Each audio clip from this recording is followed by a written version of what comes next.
आत्मीय भाइयों एवं बहनों, जीवन पथ के प्रदीप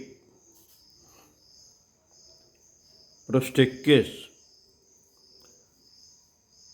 लेखक डॉक्टर प्रणव पांड्या आपको पढ़कर सुनाते हैं। भगवान पवित्रता के क्षीर सागर में विराजते हैं।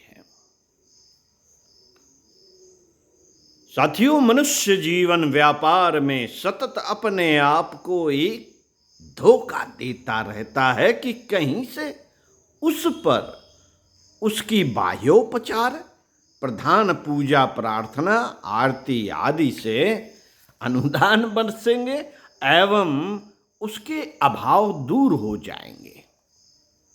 भगवान का नाम लेकर लोग लॉटरी का टिकट खरीदते देखे जाते हैं। वे यह मान बैठते हैं कि इसके बदले उन्हें जरूर कहीं न कहीं से छप्पर फाड़कर भगवान धन बरसा देंगे।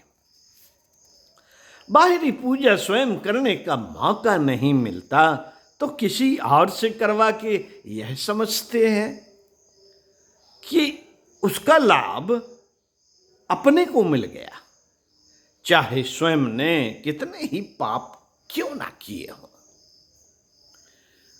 अचिंत्य चिंतन क्यों ना विगत में किया जाता रहा हो तथा वर्तमान के क्रियाकलाप भी वैसे ही क्यों ना चल रहे हों। यह एक छलावा है, भ्रांति है तथा आत्म प्रवंचना मात्र है। भगवान को नितांत घटिया मान बैठना, यही समझ बैठना कि जरा सी प्रार्थना से, बिना अंतरंग साफ किए, बिना औरों के प्रति संवेदना जीवन में धारणा किए भगवान प्रसन्न होकर अनुदान बरसा देगा। तो फिर इससे बड़ी नासमझी दुनिया में कोई नहीं हो सकेगी। आज बहुसंख्य व्यक्ति धर्म के इसी रूप को जीवन में धारण किए दिखाई देते हैं। यदि इन्हें सही मायने में धर्म समझा होता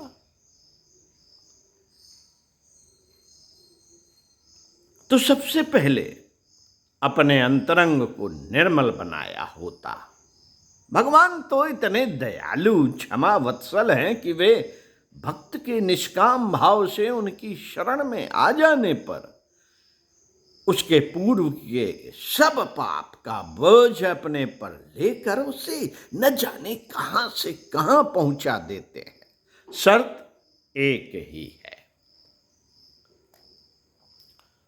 शर्त एक ही है कि निश्चल भाव से समर्पण कर फिर खोदी खाई के पाटने का पुरुषार्थ किया जाता रहे।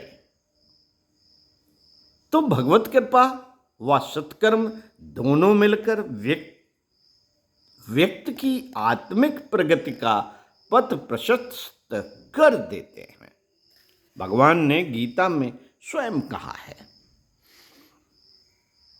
भगवान ने गीता में स्वयं कहा है कि पापियों से भी अधिक पाप करने वाला भी मेरी शरण में आ सकता है। मेरी शरण में आ जाए तो वह ज्ञान रूपी नौका द्वारा संपूर्ण पाप समुद्र से भली भांति स्वयं को तार सकता है।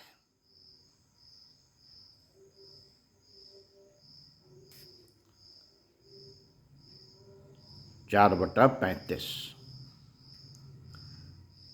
फिर व्यक्ति आत्मोन्मुख होकर ज्ञान को प्राप्त करने का प्रयास क्यों नहीं करता?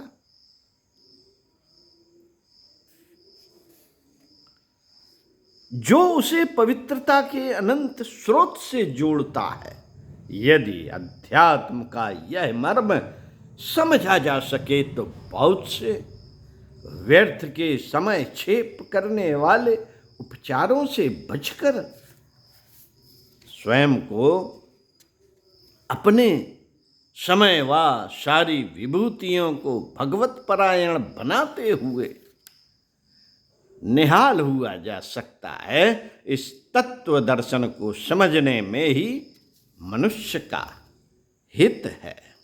ओम शांति।